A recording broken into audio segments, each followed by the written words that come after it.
बिस्मिल्लाहिर्रहमानिर्रहीम। कैसे हैं भैया आप लोग? रटना नहीं है, समझना है। Sindh text book board second year physics 2024 new book chapter number 24 relativity.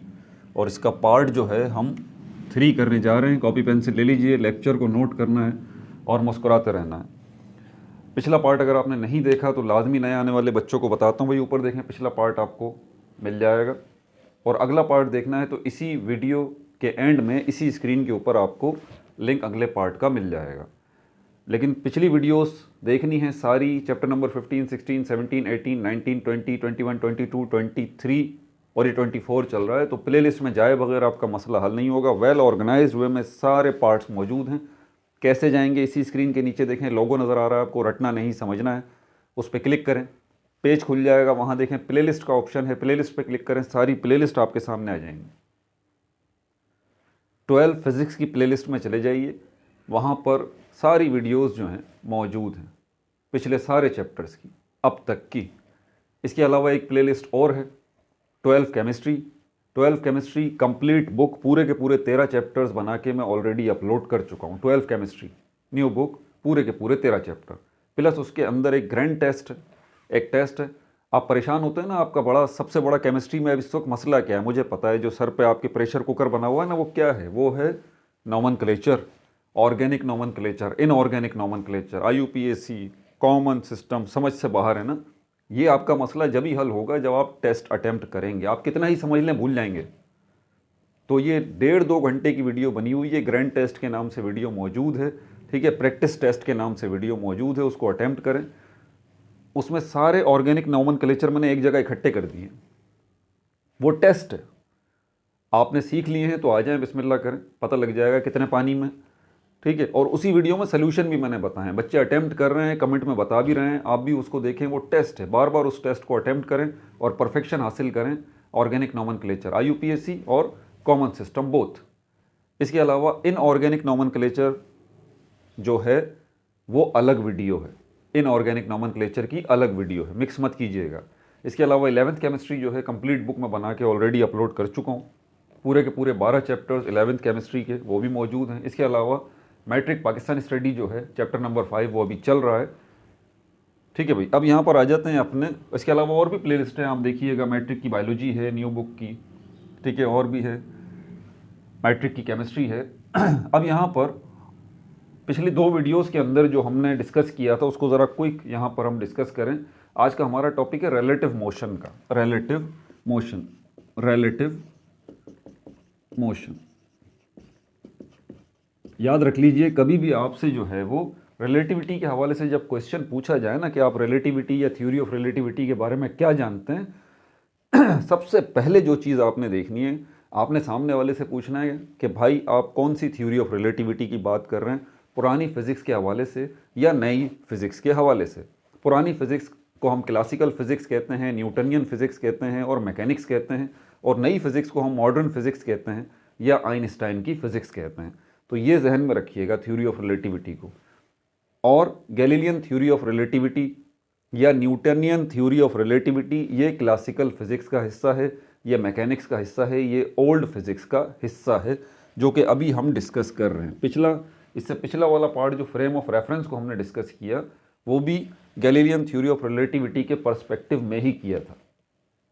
समझ आ रही है बात आपको? इसको गैलीलियन थ्योरी ऑफ रिलेटिविटी भी कहते हैं, न्यूटनियन थ्योरी ऑफ रिलेटिविटी भी कहते हैं। और ये जो टॉपिक है हम रिलेटिव मोशन का जो डिस्कस करने जा रहे हैं, ये भी गैलीलियन थ्योरी ऑफ रिलेटिविटी में ही डिस्कस कर रहे हैं। तो प्रॉब्लम सॉल्व करें, MCQs करें, शॉर्ट क्वेश्चन, CRQs, ERQs, तो बराए मेहरबानी ये देख लें कि आपसे थ्योरी ऑफ रिलेटिविटी उसने पूछा है अगर, तो ये थ्योरी ऑफ रिलेटिविटी है कौन सी, ठीक है। ये क्लासिकल फिज़िक्स की है, ओल्ड फिज़िक्स की है, मैकेनिक्स की है, न्यूटनियन फिज़िक्स की है। और ये जो 2 आपको नज़र आ रही हैं, स्पेशल थ्योरी ऑफ रिलेटिविटी और जनरल थ्योरी ऑफ रिलेटिविटी, ये मॉडर्न फिज़िक्स की है जो अल्बर्ट आइंस्टाइन ने दी थी, ठीक है। स्पेशल थ्योरी ऑफ रिलेटिविटी भी अल्बर्ट आइंस्टाइन ने पहले दी थी, उसके बाद जनरल थ्योरी ऑफ रिलेटिविटी भी अल्बर्ट आइंस्टाइन ने ही दी थी। स्पेशल थ्योरी ऑफ रिलेटिविटी के अंदर अल्बर्ट आइंस्टाइन ने लाइट को शामिल किया था, ठीक है, और जनरल थ्योरी ऑफ रिलेटिविटी में अल्बर्ट आइंस्टाइन ने ग्रेविटी को शामिल किया था, ठीक है। बहरहाल तो आपका पूरा चैप्टर है, ये 3 टॉपिक ही आपका पूरा चैप्टर है। तो अभी हम गैलीलियन थ्योरी ऑफ रिलेटिविटी का सेकंड टॉपिक जो है रिलेटिव मोशन को डिस्कस करने जा रहे हैं। पिछला पार्ट फ्रेम ऑफ रेफरेंस का था, जिसका मैंने आपको बता दिया था कि फ्रेम ऑफ रेफरेंस सिर्फ क्या है, वो जगह जहां पर खड़े होकर ऑब्जर्वर ऑब्जर्व करता है मोशन को, वो जगह, वो position of the observer, observer की पोजीशन जहां से वो खड़े होके किसी इवेंट को, किसी मोशन को ऑब्जर्व करता है, उस जगह को, उसकी उस पोजीशन को हम उसका फ्रेम ऑफ रेफरेंस कहते हैं। ठीक है, ये पिछली वीडियो में हमने डिस्कस किया था फ्रेम ऑफ रेफरेंस को, इसमें भी बताऊंगा। बहरहाल रिलेटिव मोशन की अगर हम बात करें तो मोशन आपके जहन में क्या आता है। अब यहाँ पर दो टर्म्स हमारे पास आ जाएंगी, पहले इनको देख लेते हैं, और इसके अंदर हम रिलेटिव मोशन के अंदर ही आपकी बुक में जो दो टॉपिक दिए हुए हैं, ठीक है, ये आपको नज़र आ रही होंगी क्योंकि हम बुक के मुताबिक चलते हैं। तो यहाँ पर दो इसमें एरियाज़ हैं, दो केसेस हैं जिनको हम डिस्कस करेंगे। इसमें जो फार्मूलाज हैं उनको भी डिस्कस करेंगे। गैलीलियन थ्योरी ऑफ रिलेटिविटी के मुताबिक रिलेटिव मोशन जो कि सेम डायरेक्शन में है, और रिलेटिव मोशन जो कि अपोजिट डायरेक्शन में है। ठीक है, तो इन दोनों केसेस को डिस्कस करेंगे। पहले रिलेटिव मोशन और एब्सोल्यूट मोशन, इसको हम डिस्कस कर लेते हैं। अच्छा, रिलेटिव मोशन के अंदर मोशन की एक प्रॉपर्टी जिसको हम वेलोसिटी कहते हैं, इसको ले लेते हैं तो आसान हो जाता है, क्योंकि जब हम हरकत की बात करते हैं ना, तो फिर हरकत में क्या, मोशन के अंदर तो बहुत सारी चीज़ें आ जाती हैं ना। ठीक है, मोशन एक बॉडी का हो रहा है, एक बॉडी एक जगह से दूसरी जगह हरकत कर रही है, तो सबसे पहले जो चीज़ हम ऑब्जर्व करते हैं वो उसकी रफ्तार करते हैं ना, स्पीड। तो रिलेटिव मोशन के अंदर हम रिलेटिव वेलोसिटी को डिस्कस करेंगे। क्या कहा मैंने? रिलेटिव मोशन के अंदर हम किसको डिस्कस करेंगे? रिलेटिव वेलोसिटी को डिस्कस करेंगे। अभी मैंने ये नहीं बताया आपको कि पिछली वीडियो में वैसे मैं रिलेटिव मोशन और एब्सोल्यूट मोशन इसको डिस्कस कर चुका हूँ, लेकिन अब ज़रा खुल के इसके ऊपर बात करेंगे। अब यहाँ पर सपोज कर लीजिए ये दोबारा एक बस है, ठीक है, ये बस है और इसके अंदर एक बच्चा ये बैठा हुआ है और दूसरा बच्चा जो है वो ये बैठा हुआ। ये बच्चा जो है इसको एक बॉल जो है वो फेंकता है यहाँ पर दूसरे वाले के पास, और ये जो बॉल है इसकी वेलोसिटी जो है, ये जो बॉल है इसकी वेलोसिटी है 10 मीटर पर सेकंड, 10 मीटर पर सेकंड।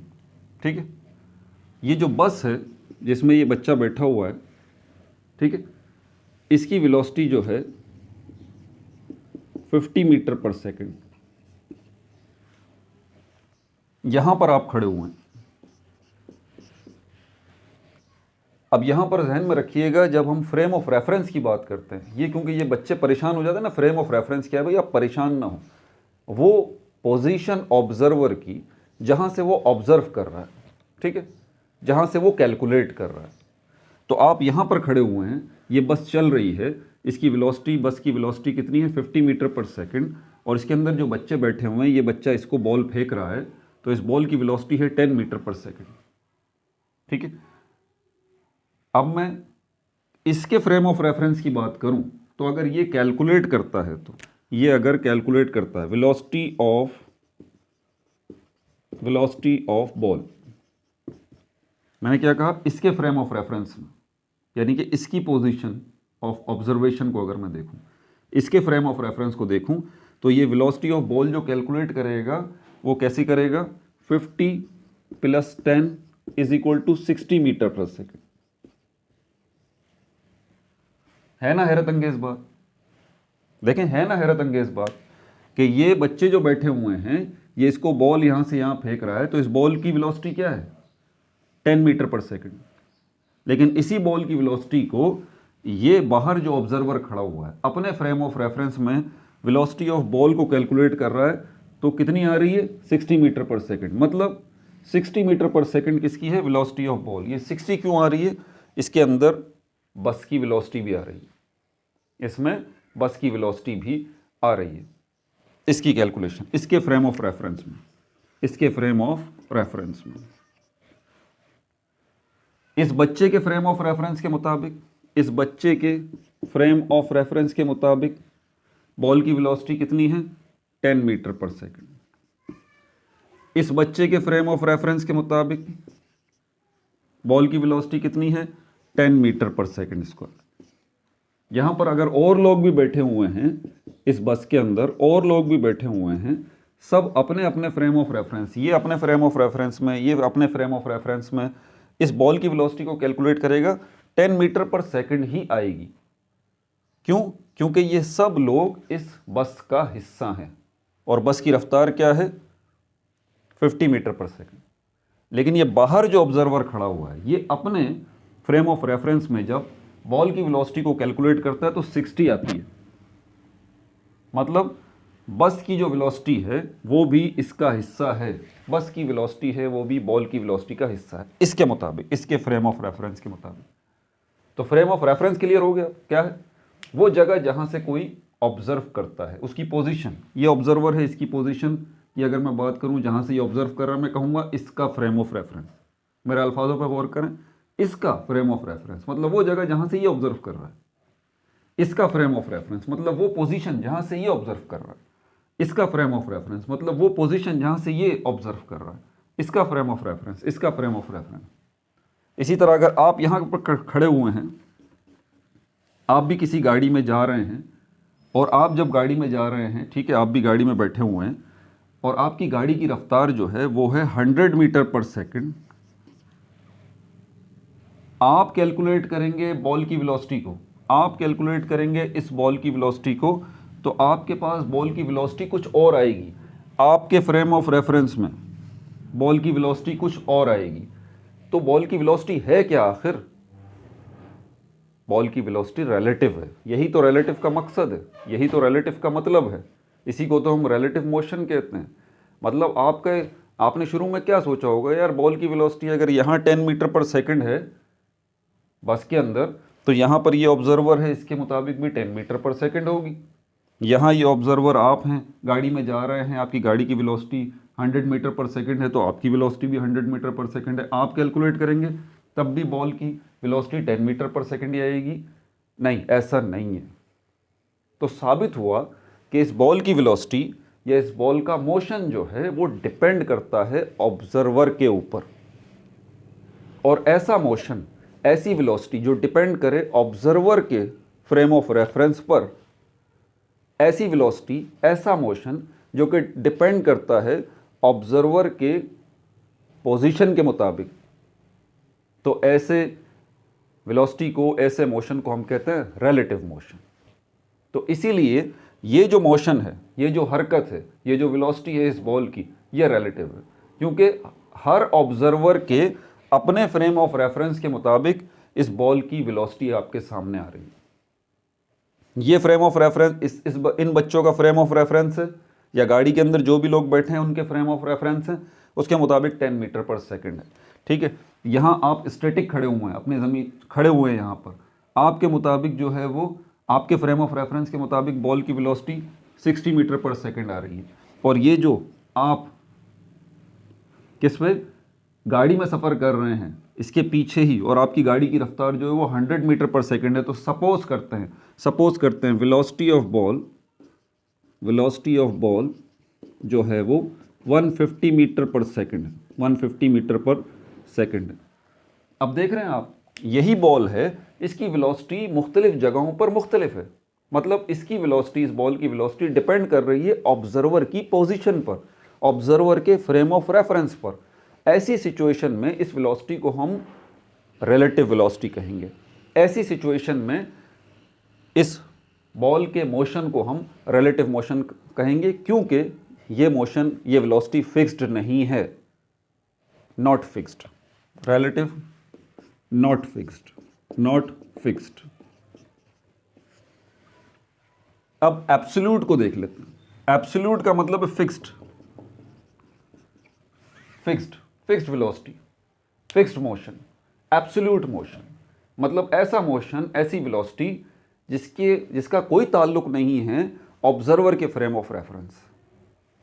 इस बस के अंदर ये बच्चे बैठे हुए हैं, इनका फ्रेम ऑफ रेफरेंस है, इसके मुताबिक इस बॉल की वेलोसिटी 10 मीटर पर सेकंड अगर आ जाती है।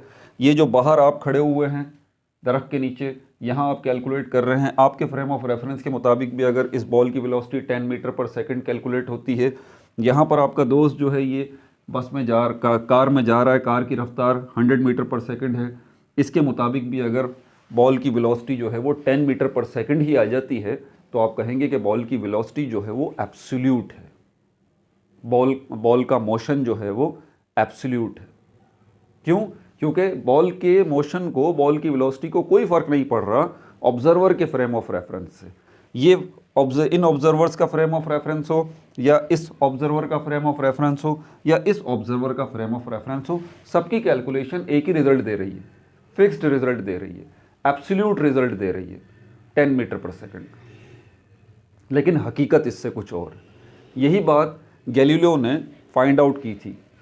गैलीलियो की जो है वो इक्वेशंस बताती थी और यही बात न्यूटन की इक्वेशंस भी बताती थी कि मोशन जो है वो रिलेटिव है। मोशन जो है वो रिलेटिव है। मोशन रिलेटिव है मतलब डिपेंड कर रहा है ऑब्जर्वर्स के फ्रेम ऑफ रेफरेंस पर, तो ये रिलेटिव मोशन हुआ और इस रिलेटिव मोशन से रिलेटेड वेलोसिटी जो है वो भी क्या हुई, रिलेटिव वेलोसिटी हुई। समझ में आ गई बात आप?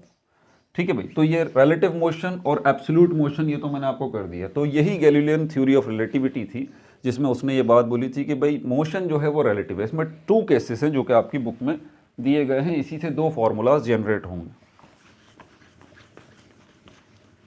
2 केसेस हैं।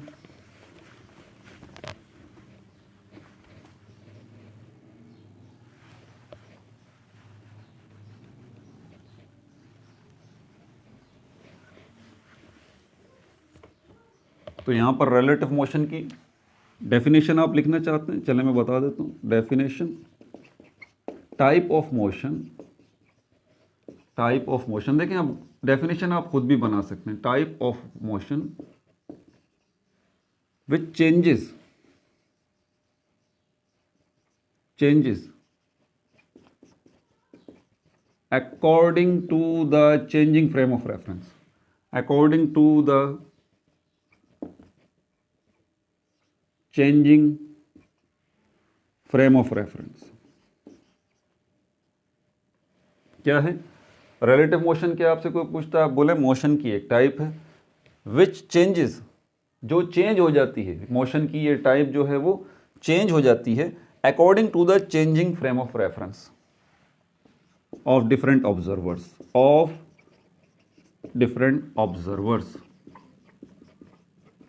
मुख्तलिफ ऑब्जर्वर्स के मुख्तलिफ फ्रेम ऑफ रेफरेंस के मुताबिक जो है वो मोशन जो है वो बदल जाता है। मतलब उसके अंदर जो वेलोसिटी है, अगर एक फैक्टर वेलोसिटी को लें, वो बदल जाती है, वो डिपेंड करती है ऑब्जर्वर के फ्रेम ऑफ रेफरेंस पर। कहीं आपको कुछ मिलती है, कहीं कुछ मिलती है, किसी एक ऑब्जर्वर के मुताबिक कुछ मिलती है, दूसरे ऑब्जर्वर के मुताबिक कुछ मिलती है। तो ये हमारे पास रिलेटिव मोशन कहलाता है। 2 केसेस हैं इसके अंदर, 2 केसेस, हेडिंग डाल दीजिए। फर्स्ट केस जो है इसके अंदर हमारे पास वो है relative motion same direction. Number 1, relative motion colon same direction,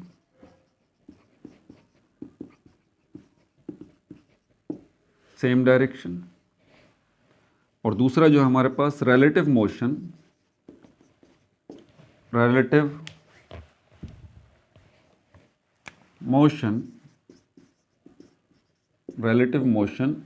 different direction, opposite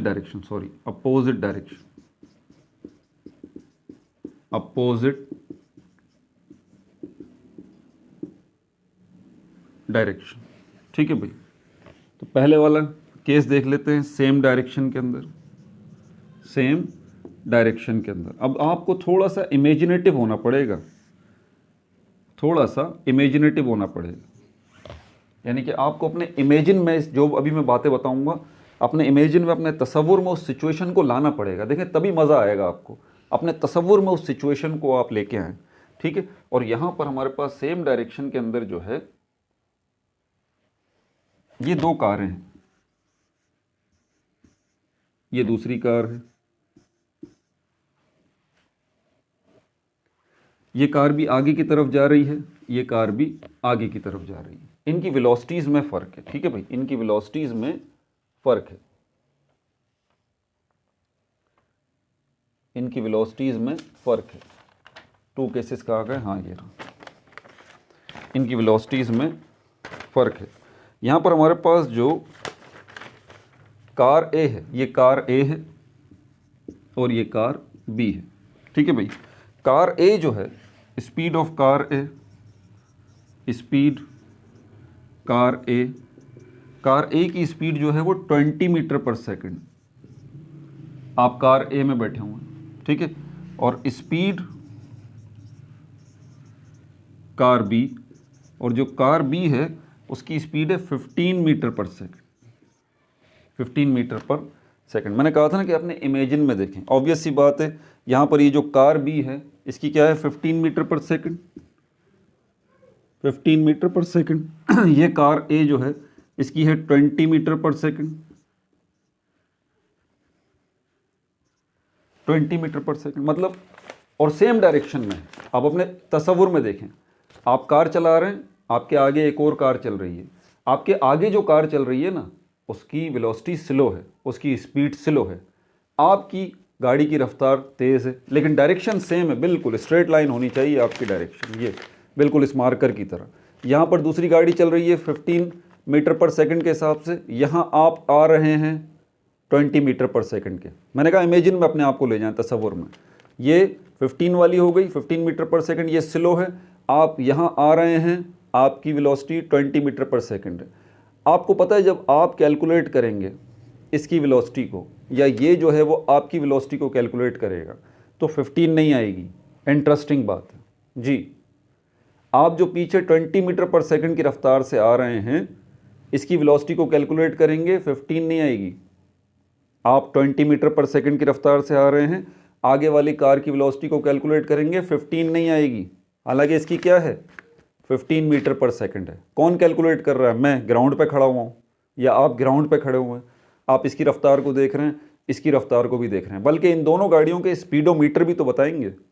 ये पीछे वाली कार का 20 मीटर पर सेकंड स्पीडोमीटर बता रहा है 20 मीटर पर सेकंड, ठीक है, और ये वाला जो है इसकी रफ्तार जो है वो 15 मीटर पर सेकंड। लेकिन फैक्ट ये है कि यहाँ पर जो ऑब्जर्वर है, यहाँ ये कार बी ए जो है, ये कार बी के मुताबिक इनकी वेलोसिटीज़ एक्चुअली ये नहीं होंगी जी, यही तो प्रॉब्लम है। अब मैं आपको बताता हूँ कि ये कार ए जो है 20 मीटर पर सेकंड, ये कार बी जो है 15 मीटर पर सेकंड, ये कैलकुलेशन जब करेंगे तो इनमें फ़र्क क्या रहेगा? ये याद रहे कि सेम डायरेक्शन में है। जब सेम डायरेक्शन में होता है तो वेलोसिटीज़ जो हैं एक दूसरे को कैंसिल कर देती हैं, कैंसिल कर देती हैं। ध्यान से मेरी बात सुनिएगा, परफेक्ट बात बता रहा हूँ। जैसे कि ये पीछे वाली कार है 20 मीटर पर सेकंड, आगे वाली कार है 15 मीटर पर सेकंड, ये वाली कार जो है 5 मीटर पर सेकंड ज़्यादा है आगे वाली कार से, ठीक है। ये 20 मीटर पर सेकंड, ये 15 मीटर पर सेकंड, ये वाली कार 5 मीटर पर सेकंड ज़्यादा है। इसके 20 मीटर पर सेकंड में से, इसके 20 मीटर पर सेकंड में से 15 मीटर पर सेकंड जो है वो इसके 15 मीटर पर सेकंड को काट देंगे। नहीं समझ आए? मैं बताता हूं, ये देखिए, इसकी 20 मीटर पर सेकंड है, इसके 15 मीटर पर सेकंड, तो इसके 20 मीटर पर सेकंड को अगर मैं यूं कर लूं 15 + 5 तो कोई प्रॉब्लम तो नहीं है। यही है ना, 20 मीटर पर सेकंड मतलब 15 मीटर पर सेकंड + 5 मीटर पर सेकंड। इसके 20 मीटर पर सेकंड में से ये 15 मीटर पर सेकंड इसके 15 मीटर पर सेकंड को कैंसिल कर देगी, माइनस कर देगी, कैंसिल माइनस। अब जो एक्चुअल ऑब्जर्वेशन यहां पर शो हो रही होगी ना, वो पता है कितनी हो रही होगी? 5 मीटर पर सेकंड, सिर्फ ये 5 मीटर पर सेकंड। यहां पर कैलकुलेशन जो पता चलेगी, अब इस कार के मुताबिक ये वाला जिसकी 15 मीटर पर सेकंड है, इस कार जिसकी 20 मीटर पर सेकंड है, इसकी वेलोसिटी को जब कैलकुलेट करेगा पता है कितनी आएगी? 5 मीटर पर सेकंड। इस कार के मुताबिक इसकी वेलोसिटी कितनी आ जाएगी? 5 मीटर पर सेकंड। आई बात समझ? वजह क्या है? ये कार वाला जो है इसकी वेलोसिटी को देखता है तो कितनी है? 5 मीटर पर सेकंड। वजह, इसकी 15 मीटर पर सेकंड ने इसके 15 मीटर पर सेकंड को काट दिया। कैंसिल कर दिया। इसीलिए सिर्फ इसको जो अब शो हो रही है, इसकी वेलोसिटी कितनी हो रही है, सिर्फ 5 मीटर पर सेकंड हो रही है। समझ आ गई बात? इसको, इसकी वेलोसिटी कितनी महसूस हो रही है, कितनी कैलकुलेट हो रही है, सिर्फ 5 मीटर पर सेकंड। वजह, इसकी 15 मीटर पर सेकंड ने इसके 20 मीटर पर सेकंड में से 15 मीटर पर सेकंड को काट दिया, बचा हुआ 5 मीटर पर सेकंड ही इसको फील हो रहा है। और अगर आप ऑब्जर्वेशन में देखें ना, अपनी कैलकुलेशन में, इमेजिन में, तो आप भी अगर इस तरह जा रहे हो सेम डायरेक्शन में, तो आप पीछे वाली गाड़ी को देखेंगे तो एक्चुअल वो आपको फील ही नहीं होगी कि उसकी वो वेलोसिटी है। ऐसे ही होता है ना। हाँ, जो रोड पे खड़ा हुआ है उसको पता लग रहा होगा वाज़े तौर पे कि भाई ये इसकी 15 मीटर पर सेकंड है तो इसकी 20 मीटर पर सेकंड है। अंदर जो गाड़ियों में बैठे होंगे उनको फील नहीं हो रहा होगा। बल्कि एक और इंटरेस्टिंग केस बताऊं आपको। अगर आप तसव्वुर करें, आप कार में जा रहे हैं, आपके बराबर में आपका दोस्त जो है वो भी आ जाता है कार में, आप बैठे हुए हैं, कार चल रही है, आपका दोस्त बैठा हुआ है, कार चला रहा है, उसकी भी कार चल रही है, दोनों एक दूसरे के आमने सामने आ गए, ऐसे बिल्कुल। आप उसको देखते हैं, हाय कैसे हो, वो आपको देखता है, हाय कैसे हो। आप उस वक्त ज़रा अपने तसव्वुर में देखें कि आपको ऐसा लगता है कि आप हरकत में हैं? नहीं, लगता है ऐसा? नहीं, आपको लगेगा ही नहीं। आपको ऐसा लगेगा आप ड्राइंग रूम में बैठे हैं और एक दूसरे से बातें कर रहे हैं, हालांकि दोनों की कारें हरकत में हैं, दोनों की कारें हरकत में। लेकिन क्योंकि दोनों की गाड़ियों की रफ्तार अब सेम हो गई है और डायरेक्शन भी सेम हो गई है, इसलिए क्या हुआ है, दोनों की वेलोसिटीज़ ने एक दूसरे को कैंसिल कर दिया। और इस वक्त आपको ऐसा महसूस होगा कि आप कार में बैठे हुए, बराबर वाला कार में बैठा हुआ है, हेलो हाय हो रही है, और गाड़ी ऐसा लगेगा जैसे चल ही नहीं रही। तजुर्बा करें, अपने इमेजिन में लेके आएं, अभी पता लग जाएगा, देखें तब मज़ा आएगा, फील करेंगे इसको आप। ठीक है, तो ये हमारे पास था same direction, relative motion same direction के अंदर, ये हमने देख लिया। ठीक है भाई, अब यहाँ पर रिलेटिव वेलोसिटी ऑफ कार भी, अब यहाँ पर इसके बाद आपने लिखना है इससे आगे,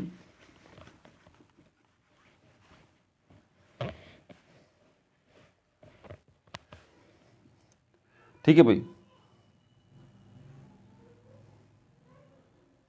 The relative velocity of car B absorbed from car A. relative velocity का फॉर्मूला लिख लीजिए। relative velocity का फॉर्मूला क्या है, V के साथ REL आ जाएगा, ठीक है, और इसके साथ आ जाएगा V माइनस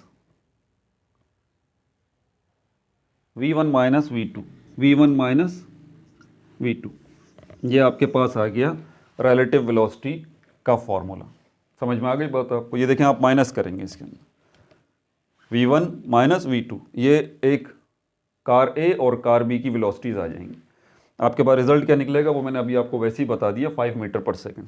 ठीक है, अब यहाँ पर हमारे पास डिफरेंट अपोजिट डायरेक्शन अगर हो, अब ज़रा आमने सामने का मुकाबला होगा इसके अंदर। अपोजिट डायरेक्शन अगर हो, आप यूँ जा रहे हैं, सामने से भी एक कार आ रही है, आप भी कार लेके जा रहे हैं, रास्ता सिर्फ इतना ही है कि एक ही कार सिर्फ जो है वो हरकत कर सकती है, सिर्फ इसके ऊपर एक ही कार हरकत कर सकती है। आप यूँ जा रहे हैं, सामने वाला कार लेके आ रहा है, टक्कर होने वाली है दोनों कारों की टक्कर होने वाली है। ठीक है भाई, अब ये हमारे पास कौन सा केस आ गया, ये दूसरा केस आ गया हमारे पास, जिसके अंदर हमारे पास ये रिलेटिव मोशन अपोजिट डायरेक्शन, इसकी हेडिंग डालना, रिलेटिव मोशन अपोजिट डायरेक्शन, ये अपोजिट डायरेक्शन होगा। यहाँ कैसा फील होगा, यहाँ कैसा फील होगा। अब relative motion in opposite direction की अगर हम बात करें तो यहाँ कैसा फील होगा।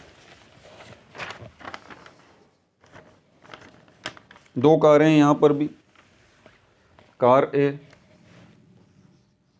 अब इसकी आपकी बुक के अंदर जो एग्जाम्पल दी हुई है, ठीक है, हमारे पास कार ए जो है, कार ए, इसकी वेलोसिटी इसने दी हुई है 80 मीटर पर सेकंड, 80 मीटर पर सेकंड। ये रही कार ए और इसकी वेलोसिटी कितनी है, 80 मीटर पर सेकंड, ये जा रही है। ये दूसरी कार बी है, कार बी, और इसकी वेलोसिटी कितनी है 50 मीटर पर सेकंड, 50 मीटर पर सेकंड। ये बी वाला जो है इसकी वेलोसिटी है 50 मीटर पर सेकंड। अब बाहर जो हम खड़े हुए हैं वहाँ तो हम देखेंगे कि यार इसकी 80 मीटर पर सेकंड है, इसकी 50 मीटर पर सेकंड है, लेकिन ये जो कारों में बैठे हुए हैं अपने फ्रेम ऑफ रेफरेंस के मुताबिक ये जब आपस में कैलकुलेट करेंगे तो इसको ये जा रहा है 80 मीटर पर सेकंड की रफ्तार से, ये आ रहा है 50 मीटर पर सेकंड की रफ्तार से, दोनों एक दूसरे के आमने सामने आ रहे हैं। ये कैलकुलेट करेगा, इसकी वेलोसिटी को तो पता है कितनी इसको पता लगेगी, इसको इसकी वेलोसिटी कितनी पता लगेगी 130। यहाँ प्लस वाला मामला हो जाएगा, वजह क्या है, अपोजिट डायरेक्शन है जी। ये 80 मीटर पर सेकंड की रफ्तार से जा रहा है, ये 50 मीटर पर सेकंड की रफ्तार से इसके सामने आ रहा है। ये कैलकुलेट करेगा इसकी वेलोसिटी को, तो इसकी वेलोसिटी इसको लगेगी 130। क्यों? क्योंकि यहाँ पर जो है वो इस केस के अंदर जो हमारे पास रिलेटिव वेलोसिटी का फॉर्मूला है वो बताता है v1 + v2। तो इसके अंदर हम क्या करेंगे, 80 + 50 इसको ऐड करेंगे तो ये बन जाएगा 130 मीटर पर सेकंड। ये आपके पास रिलेटिव वेलोसिटी का फॉर्मूला आ गया। किस सिचुएशन के अंदर, अगर अपोजिट डायरेक्शन हो तो। इसी तरह ये जो कार वाला है बी, ये 50 मीटर पर सेकंड की रफ्तार से आ रहा है, ये स्लो आ रहा है, ये इसकी वेलोसिटी को देखेगा तो इसकी वेलोसिटी इसको कितनी लगेगी 130 लगेगी, ठीक है, इस वाले को भी। तो इस सिचुएशन के अंदर जब अपोजिट डायरेक्शंस होती हैं तो हम वेलोसिटीज़ को ऐड कर देते हैं, ठीक है भाई। ये भी आपका आज का टॉपिक हो गया। अगला टॉपिक जो है इसके अंदर मैं आपको पहले ही बता दूं, अभी गैलीलियन थ्योरी ऑफ रिलेटिविटी चल रही है ये, ठीक है। अगला टॉपिक जो है इसके बाद आपका, हमने इनर्शियल फ्रेम ऑफ रेफरेंस और non inertial frame of reference को डिस्कस किया था। तो ये इनर्शियल और non inertial frame of reference की सिर्फ मैंने एक डेफिनेशन ही दी थी फर्स्ट वीडियो के अंदर, ठीक है। अब ज़रा इसकी डिटेल आपको बताई जाएगी, ठीक है। तो types of frame of reference हमारी अगली वीडियो का टॉपिक है, ठीक है, उसको देखेंगे फिर, ठीक है भाई। अपना बहुत ज़्यादा ख्याल रखिएगा। Like no subscribe only share.